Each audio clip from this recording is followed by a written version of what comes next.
जय हिंद दोस्तों। एसएससी यानी स्टाफ सिलेक्शन कमीशन भारत सरकार की एक एजेंसी जो हर साल लाखों पदों के लिए भर्ती करती है, जैसे कि सीजीएल, सीएचएसएल, एमटीएस, जेई वगैरह।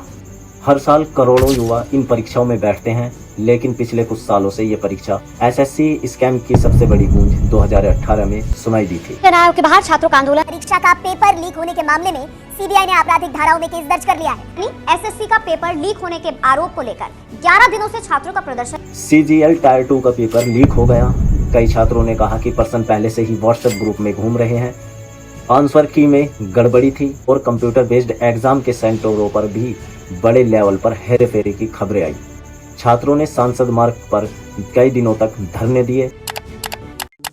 सीबीआई जांच की मांग उठी, लेकिन नतीजा जांच शुरू हुई पर कोई ठोस कार्रवाई नहीं हुई। 2022 से 25 तक एसएससी पर आरोप लगातार बढ़ते गए। 2020 में सीएचएसएल में पेपर लीक की खबरें, 2023 में जीडी कांस्टेबल रिजल्ट में अनियमितताएं और अब 2024-25 में फिर विवाद। बच्चों के लिए रो रहा हूं, तुम्हारे बच्चों के लिए रो रहा हूं, तुम्हारे बच्चों के लिए रो रहा हूं। सीजीएल एग्जाम में ओएमआर सीट में गड़बड़ी, रिजल्ट में धांधली और पेपर लीक में आरोप। ट्विटर, इंस्टाग्राम और यूट्यूब पर #SSC ट्रेंड बन गया।